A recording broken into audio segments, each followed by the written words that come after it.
За, Эрдэнэсийн үлгий Эрдэнэ хот нутагтаа ирсэн байгаа. Тэгээ миний нэг олон жил яриад байгаа асуудал энэ. Энэ ерөнхий боловсролын 2-3 мянган хүүхдийн сургууль. Ингээд хойгоор ингээд тойроо чулуун хашаатай.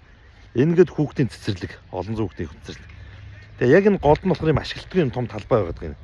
Ашигладаг бага нь төмөр хайсаар ингээд хашчихсан. Төмөр хайсаар хашчихсан.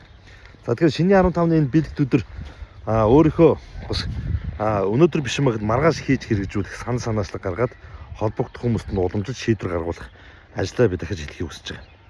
Тэгэхээр яг энэ одоо харж байгаа энэ сургууль дээр болохоор Орос 19 дугаар сургууль буюу 1-р мэгт байрлаж байгаа сургуулийн хүүхдүүд суралцах ёстой.